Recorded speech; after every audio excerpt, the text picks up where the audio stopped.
नमस्कार, मी श्रद्धा Shirke. Health talk या आपल्या आरोग्यविषयक विशेष कार्यक्रमात तुम्हा सगळ्यांचं स्वागत. क्षयरोगावर मात करू शकता हा आपला आजचा महत्त्वाचा विषय असणार आहे आणि त्याच विषयी बोलण्यासाठी आपल्यासोबत सांगलीवरून डॉक्टर अनिल मडके. डॉक्टर नमस्कार. नमस्कार.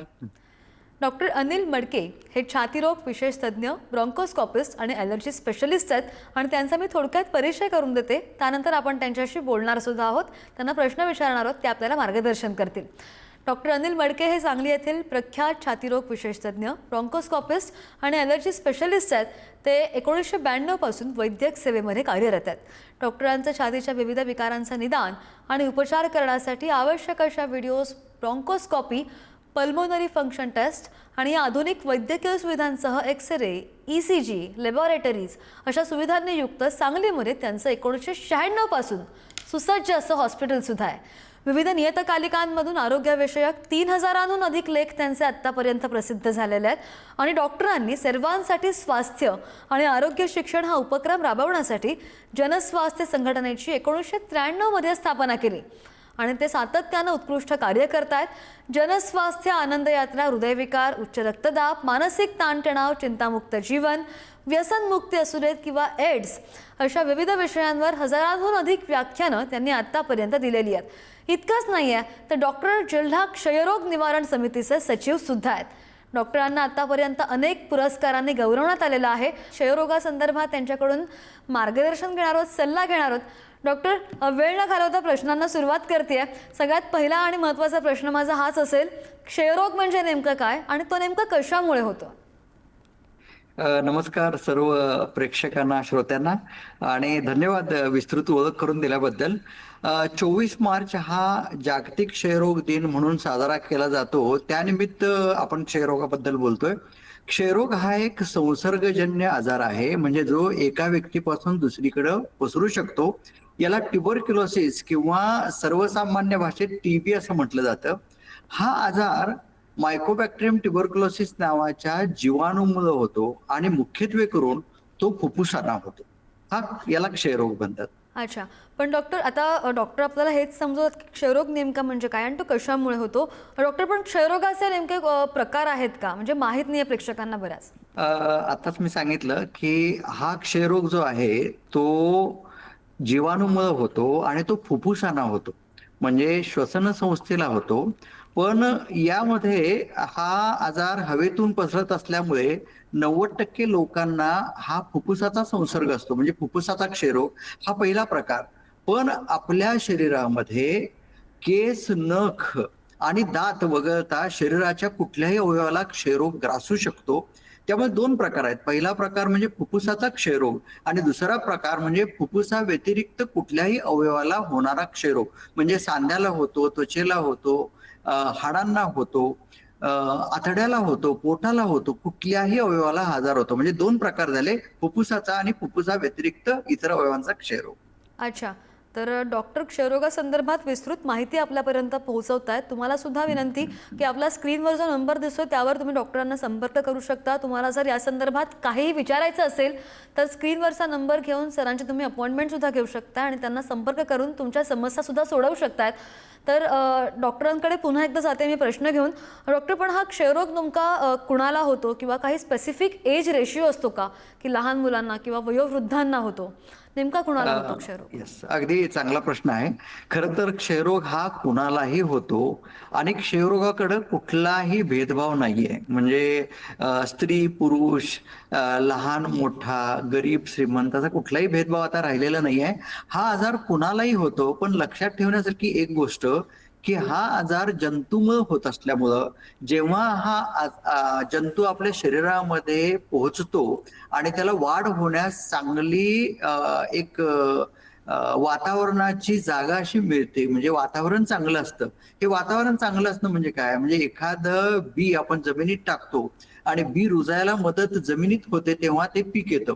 तसं फुफ्फुसामध्ये जेव्हा हा जंतू प्रवेशतो तेव्हा त्या व्यक्तीची रोगप्रतिकार क्षमता कमी झाली असेल, जसं की एखाद्याला डायबिटीस आहे, मधुमेह आहे, एखाद्याला कर्करोग आहे, कॅन्सर आहे, HIV आजार आहे, किंवा एखादी व्यक्ती खूप कृश झालेली आहे, क्षीण झालेली आहे, अशक्त आहे, प्रथिनं कमी घेते, माल न्यूट्रिशन आहे, तर अशा व्यक्तींमध्ये हा आजार होतो किंवा एखादी व्यक्ती जेव्हा रोगप्रतिकार क्षमता कमी करणारी औषधं घेते, जसं की एखाद्याला संधिवात आहे, एसएलई आहे, दीर्घकालीन अंथरुणावर पडून आहे किंवा आरोग्याकडे दुर्लक्ष असलेली व्यक्ती आहे, मनोविकार आहे किंवा जेलमध्ये काही व्यक्ती असतात, मनोविकारानं ग्रस्त असलेल्या व्यक्ती हॉस्पिटलमध्ये ऍडमिट असतात. तर अशा रोगप्रतिकार क्षमता कमी झालेल्या कुठल्याही व्यक्तीला हा आजार म्हणजे क्षयरोग लवकर पकडतो. क्षयरोग कुणालाही होतो. अगदी त्यामुळे क्षयरोग नेमका कसा पसरतो हेच डॉक्टर आपल्याला आता सांगणार होते. पण डॉक्टर, या क्षयरोगाची नेमकी लक्षणं कोणती आहेत? म्हणजे कुठून सुरुवात होते या क्षयरोगाला आणि क्षयरोग ओळखायचा कसा? खरं तर पूर्वी आम्ही म्हणायचो की किंवा वैद्यकशास्त्र म्हणायचं की क्षयरोग ज्याला होतो ती व्यक्ती कृश असते, थिन लीन असते, अशक्त असते. पण आजकाल ते राहिलेलं नाही आहे. म्हणजे क्षयरोगी व्यक्ती बाहेरून ओळखता येत नाही. याची लक्षणं कोणती आहेत? तर अशा व्यक्तीला म्हणजे ज्या व्यक्तीला फुफ्फुसाचा क्षयरोग झालेला असतो, त्या व्यक्तीला बारीक खोकला येतो. सुरुवातीला कोरडा खोकला असतो, नंतर तो बेडक्यासहित म्हणजे थुंकीसहित यायला लागतो. खोकल्यातून काही वेळा रक्त पडतं. अशा रुग्णांना दम लागायला लागतो, धाप लागायला लागते. याशिवाय छातीत दुखायला लागतं. अ, याच्या बरोबरची लक्षणं जी आहेत ती फुफ्फुसाच्या क्षयरोगामध्ये किंवा इतर अवयवाच्या क्षयरोगामध्ये येतात. जी लक्षणं कुठली आहेत? तर ही लक्षणं म्हणजे संध्याकाळी बारीक ताप येणं, कणकण येणं, लवकर थकवा येणं, काही काम करायची इच्छा न होणं, संध्याकाळचा जो ताप येतो त्याच्याबरोबर दरदरून घाम येतो. बऱ्याच लोकांना रात्रीचा घाम येतो. भूक मंदावते आणि भूक मंदावल्यामुळं साहजिकच वजन कमी होतं. ही सगळी लक्षणं जी आहेत, ही क्षयरोगाची लक्षणं आहेत. याच्याकडे दुर्लक्ष करू नये. अच्छा. पण सर, क्षयरोगाचं निदान नेमकं कसं करतात? लक्षणं तर पाहिले, पण निदान काहीतरी असेल? अगदी. आजकालच्या जमान्यामध्ये जी मी आता लक्षणं सांगितली, बऱ्याचदा आम्ही आय-टी फील्डमध्ये, आय-टी क्षेत्रामध्ये काम करणारी मुलं किंवा तरुण मुली ज्या आपलं वजन कमी करण्यासाठी मुद्दाम कमी खातात, हा वर्ग आपल्याला दुर्लक्षित करून चालणार नाही.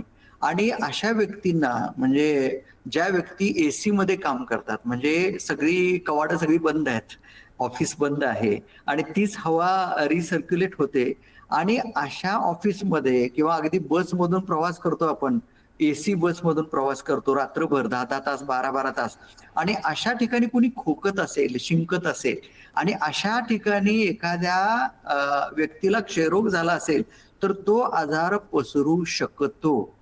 आणि हा आजार पसरू नये म्हणून काळजी घ्यायचीच आहे. पण अशा व्यक्तींना जर पुढची लक्षणं जी सांगितली आपण, की संध्याकाळी ताप येणं, कणकण येणं वगैरे, भूक मंदावणं, तर अशा व्यक्तीने आपली थुंकी तपासून घ्यायला पाहिजे. म्हणजे ज्यांना फुफ्फुसाचा क्षयरोग झालेला आहे, त्यांच्यामध्ये खोकला आणि थुंकी असेल, रक्त पडत असेल, तर ही थुंकी तपासून त्यामध्ये क्षयाचे जंतू आहेत की नाही आम्ही तपासणी करतो. दुसरी महत्वाची तपासणी म्हणजे एक्स-रे करतो. छातीचा एक्स-रे करून फुफ्फुसाच्या क्षयरोगाचं निदान आम्हाला करता येतं.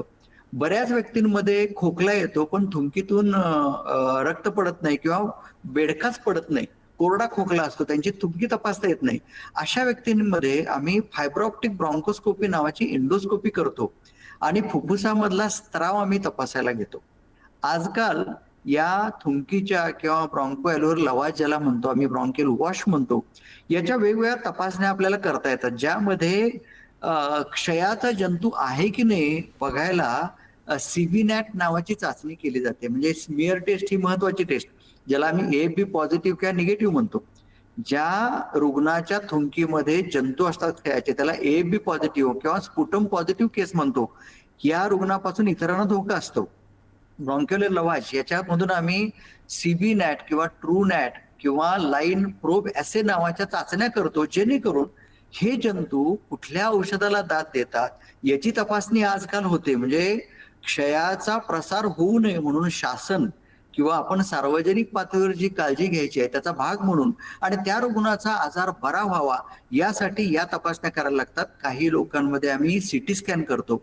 ज्या लोकांना फुफ्फुसा व्यतिरिक्तचा क्षयरोग झालेला आहे, जसं की मानेवरच्या गाठी आहेत, लसिका ग्रंथी आहे किंवा आतडीमध्ये क्षयाचा प्रादुर्भाव झालाय, फुफ्फुसाच्या आवरणात पाणी होतं, बऱ्याचदा छातीत पाणी झालं असं आम्ही म्हणतो, तर अशा व्यक्तींच्या त्या स्त्रावाची म्हणजे फुफ्फुसातलं पाणी असेल किंवा लसिका ग्रंथीची गाठ असेल, त्याचा बायोप्सीचा तुकडा असेल, त्वचेचा क्षयरोग असेल, अशांची बायोप्सी करून त्यांची हिस्टोपॅथॉलॉजी किंवा AFB साठी जंतूंसाठी त्याची चाचणी केली जाते. आजकाल आणखी एक आम्ही गोष्ट बघतो की एखाद्या रुग्णाचं ऑपरेशन झालं किंवा एखाद्याला मार लागला, जखम झाली, ती जखम वळून येत नाही. बऱ्याचदा याला आम्ही स्कार टीबी असं म्हणतो. तर याचं सुद्धा बायोप्सी करून याची तपासणी करून आम्ही क्षयाचं निदान करतो. अच्छा, अगदी. डॉक्टर, उपचारांसंदर्भात आणखी जाणून घ्यायला आवडेल, पण त्या अगोदर मी सांगते की डॉक्टर जे आहेत ते अगदी छोट्या छोट्या गोष्टी आपल्याला समजावत आहेत. आणखी बरेच प्रश्न सरांना विचारायचे आहेत आपल्याला, त्याकडे मी पुन्हा येईन. पण डॉक्टर, मगाशी जसा तुम्ही उल्लेख केलात ब्रॉन्कोस्कॉपीचा, म्हणजे उपचारांसंदर्भात, तर त्यावर सुद्धा मला सांगावं असं वाटतं की उपचार आहेत का, तर उपचार आहेत, मात्र योग्य सल्ला आणि योग्य मार्गदर्शन मिळालं तर उपचार आहेत. आणि त्याच उपचारांसंदर्भात सरांकडून आपण अजून जाणून घेणार आहोत. सर, मगाशी तुम्ही जो ब्रॉन्कोस्कॉपीचा उल्लेख केला, ते उपचार आहेत का, आणि आणखी कोणकोणते उपचार या संदर्भात आपण करू शकतोय? हो हो. खरं तर ब्रॉन्कोस्कोपी हा जो तपासणीचा प्रकार आहे, त्यामधून आपण स्त्राव काढून ती तपासणीला देतो. पण बऱ्याच लोकांना फुफ्फुसामध्ये कॅव्हिटी म्हणजे गुहा ज्याला म्हणतो तशी झालेली असते, आणि अशा रुग्णांमध्ये केवळ क्षयरोग नाही तर त्याच्याबरोबर आणखीन संसर्ग झालेले असू शकतात. लंग ऍब्सेस ज्याला आम्ही म्हणतो, किंवा बऱ्याच लोकांना फंगल इन्फेक्शन म्हणजे बुरशीजन्य आजार झालेले असतात. अशा लोकांमध्ये या ब्रॉन्कोस्कोपीचा फायदा होतो. आणि थेरॅपॅटिक ब्रॉन्कोस्कोपी म्हणजे त्या स्त्राव काढून त्याची तपासणी करून त्यानुसार आपल्याला उपचार देता येतात. आणि अर्थात उपचार जे आहेत त्या उपचारामध्ये अनेक मेडिसिन्स किंवा औषधं देता येतात. काय होतं सांगतो की क्षयाच्या रुग्णामध्ये जे जंतू वाढत असतात ते वेगवेगळ्या वेगाने वाढत असतात. म्हणजे आपल्याला समजा हाताला जखम झाली किंवा घशाला सूज झाली तर एक अँटीबायोटिक म्हणजे प्रतिजैविक देऊन पेशंट बरा होतो.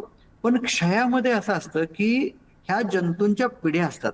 मी एक गमतीशीर उदाहरण देतो. घरामध्ये जर टीव्ही असेल आणि टीव्हीवर एखादा कार्यक्रम आपण बघत असू, तर आजोबांना कुठलं तरी आध्यात्मिक चॅनेल आवडतं. आजोबांच्या मुलाला म्हणजे जे प्रौढ लोक आहेत त्यांना बातम्या आपल्याला बघायला आवडतात. बरोबर. मुलं असतील तर त्यांना OTT किंवा सिनेमा बघायला आवडतात, म्हणजे तरुण मुलं. आणि लहान मुलं असेल तर त्याला कार्टून्स बघायला आवडतात.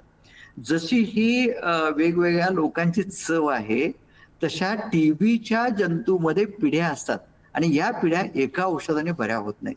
त्या वाढत सुद्धा वेगवेगळ्या ठिकाणी असतात. काही ठिकाणी असतात म्हणजे काही पेशीच्या आत असतात, काही पेशीच्या बाहेर असतात, काही त्या कॅव्हिटीमध्ये असतात. त्यांचं मीडियम म्हणजे ऍसिडिक अल्कलाईन मीडियम वगैरे असतं, त्या मीडियामध्ये वाढत असतात. त्यामुळे औषधाचा मारा हा नेमकेपणानं करायला लागतो. म्हणून टीबीच्या रुग्णांना 4-4 गोळ्या द्यायला लागतात, 5-5 गोळ्या द्यायला लागतात. हो. यामध्ये आणखीन एक महत्वाचा भाग सर्व प्रेक्षकांनी शांतपणे आणि लक्ष देऊन ऐकावा.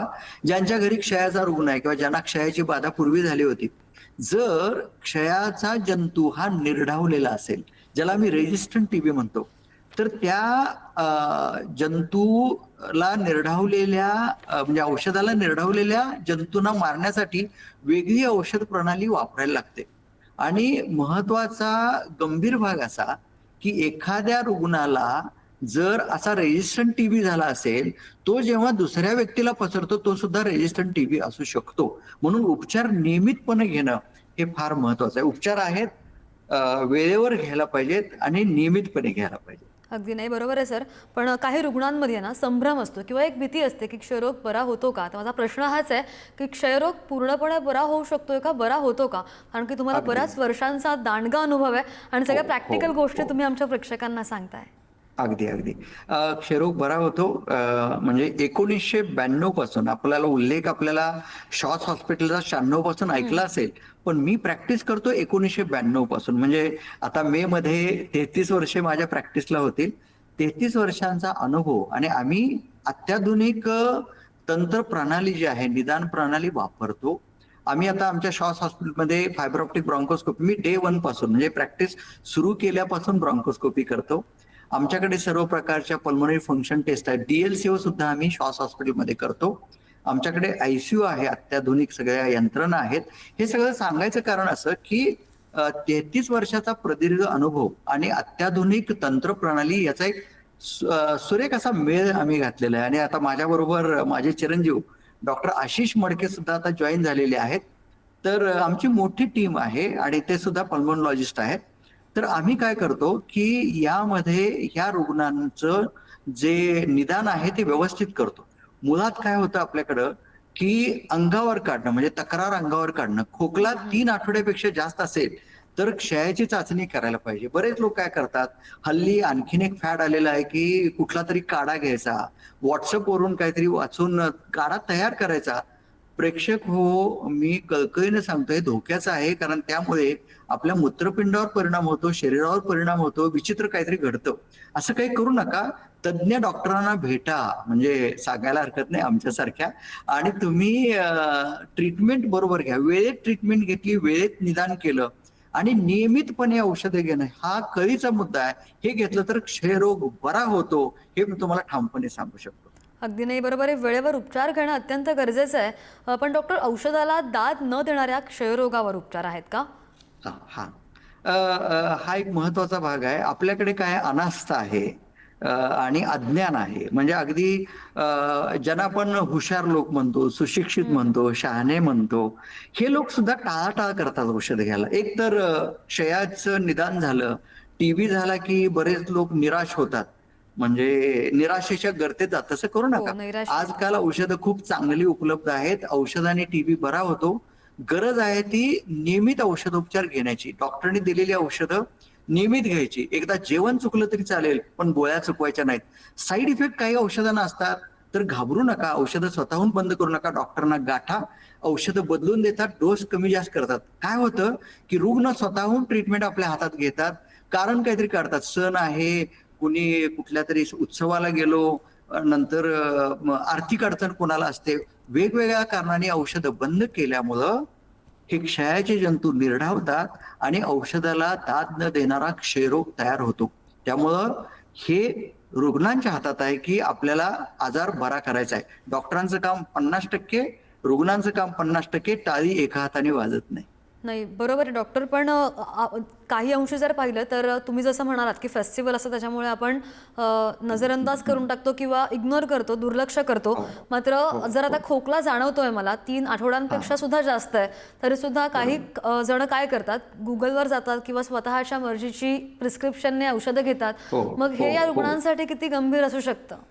अगदी, अगदी. मी तुम्हाला सांगेन, की मुंबईसारख्या ठिकाणी आता आमचे डॉक्टर आशिष मडके हे मुंबईमध्ये 2 वर्ष काम करत होते. मुंबईमध्ये ड्रग रेझिस्टंट टीबीचा प्रमाण खूप आहे. ड्रग रेझिस्टंट टीबीचं प्रमाण खूप आहे आणि अशा लोकांना जर मार्गदर्शन नीट नाही मिळालं, अशा लोकांना एकतर ज्या लोकांना क्षयरोग होतो ते तब्येतीकडे दुर्लक्ष करत असतात. आहाराकडे दुर्लक्ष करत असतात, दाटीवाटीने राहत असतात, गर्दीत राहत असतात, वेळच्या वेळी जेवत नाहीत आणि त्यात ह्या प्रकारचा जर क्षयरोग झाला, तर उपचार प्रणाली त्यांची नीट असावी लागते. उपचार प्रणाली ठरवणं हे फार महत्वाचं आहे. जनरलाइज ट्रीटमेंट देऊन उपयोग नाही. प्रत्येक व्यक्तीचं वजन कमी जास्त असतं, प्रत्येक व्यक्तीचं खाणं कमी जास्त असतं, आर्थिक परिस्थिती कमी जास्त असते. त्यानुसार औषध योजना करावी लागते. ती जर केली तर औषधाला दाद देणारा टीबी सुद्धा बरा होतो. अच्छा. जे रुग्ण तुमच्या आत्तापर्यंत हाताखालून गेलेले आहेत त्यांच्यासुद्धा हो, पॉझिटिव्ह प्रक्रिया बऱ्याच आहेत. आणि अगदी. म्हणजे माझी अशी विनंती आहे की तुम्ही आमच्या प्रेक्षकांना सांगा की तुमचं जे सुसज्ज हॉस्पिटल आहे ते हो. वैद्यकीय त्यात कोणकोणत्या वैद्यकीय सुविधा आहेत ते सुद्धा आमच्या प्रेक्षकांना अगदी, सांगा. अगदी. खरं तर माझं श्वास लाईफलाईन सेंटर नावाचं आमचं हॉस्पिटल सांगलीमध्ये आहे. सगळ्यात महत्वाचं म्हणजे आम्ही तज्ञ आहोत आणि आम्ही उपचार जे देतो ते उत्तम आहेत आणि आम्ही किफायतशीर किमतीमध्ये म्हणूया आपण. खरं तर हा पेशा आहे. पण सांगलीमध्ये आमचं अत्याधुनिक सगळं सोयीने युक्त असं हॉस्पिटल आहे आणि ज्या लोकांना औषधाला दाद मिळत नाही, ज्या लोकांचा क्षयरोग बरा होत नाही, अशा लोकांनी आम्हाला संपर्क करावा. ज्यांची औषधं सुरू आहेत आणि औषधं सहन होत नाहीत, साईड इफेक्ट खूप होतात. यासाठी आमच्याकडे पर्याय आहे आणि श्वास हॉस्पिटलमध्ये सगळ्या सुविधा आहेत. अगदी जेवण खाण्याची सुविधा पण आहे. म्हणजे खरं तर लोकांना हल्ली सगळं लागतं. हो. तर लोकांना आम्ही आवाहन करू इच्छितो, की ज्यांना क्षयरोग किंवा श्वसनाचा कोणताही आजार, मग त्यामध्ये दमा असू दे, सीओपीडी असू दे, ILD असू दे, सार्कोइड असू दे, आम्ही सगळ्या आजारावर व्यवस्थितपणे, उत्तमपणे, किफायतशीर दरामध्ये उपचार करतो. आणि माझे बरेच रुग्ण जे बरे झाले आहेत, तुम्हाला माझं युट्यूब चॅनल बघता येईल. डॉक्टर अनिल मडके हेल्थ नावाचं युट्यूब चॅनल आहे, किंवा आमच्या गुगलवर जाऊन रिव्ह्यूज बघू शकता आणि त्यांच्या फोनवर तुम्ही संपर्क करू शकता. अगदी डॉक्टर, अगदी शेवटाकडे वळते. खूप छान मार्गदर्शन तुम्ही केलेलं आहे आमच्या प्रेक्षकांना. मात्र एक जनरल क्वेश्चन की क्षयरोग होऊ नये म्हणून काय करावं, काय काळजी घ्यावी आणि आमच्या प्रेक्षकांसाठी तुमचा मोलाचा सल्ला. अगदी खूप छान महत्वाचा हा प्रश्न आहे आणि आम्ही गेली अनेक वर्ष हेच करतोय जनस्वास्थ्याच्या माध्यमातून लोकांचं आरोग्य शिक्षण. कारण prevention is better than cure असं आपण म्हणतो. तर क्षयरोगाचा रुग्ण कुणी बाजूला असेल तर तुम्ही स्वतःची काळजी घ्या. ज्याला क्षयरोग झालाय त्यांनी आपली थुंकी डब्यामध्ये टाकावी, बाहेर कुठेही थुंकू नये, शिंकू नये, रुमाल वापरावा. कारण क्षयरोगाचा पसार असा थुंकण्यातून, शिंकण्यातून, तुषारातून होतो. आणि ज्यांना क्षयरोग नाही त्यांनी तब्येत चांगली ठेवावी, नियमित आहार व्यवस्थित घ्यावा, सकस घ्यावा, नियमित व्यायाम करावा, पुरेशी विश्रांती घ्यावी आणि सगळ्यात महत्वाचं म्हणजे श्वास दीर्घ घ्यावा, भरून घ्यावा. आपल्या भोवती ऑक्सिजन खूप आहे. प्राणायाम करा, नियमितपणे योगासनं करा आणि अर्थात ताणतणावयुक्त जगू नका, छान जगा.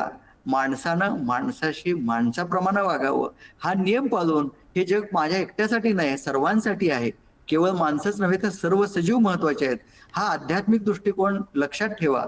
तुम्ही निरोगी राहा. अगदी. तर जनजागृतीसाठी जसं मगाशी सरांनी उल्लेख केला, बरेच मोठमोठाले उपक्रम सुद्धा सर राबवतात. त्यांचं स्वतःचं हॉस्पिटल सुद्धा आहे. त्यांनी स्वतः या संदर्भात आपल्याला माहिती दिलेली आहे. आणि आपला आजचा जो महत्त्वाचा विषय आहे त्याविषयी तुम्हाला काहीही जर विचारायचं असेल तर आपल्या स्क्रीनवर जो नंबर दिसतोय त्या नंबरवर तुम्ही त्यांना संपर्क करू शकता, त्यांची अपॉइंटमेंट घेऊ शकता आणि रोगाचं निदान सुद्धा करू शकता.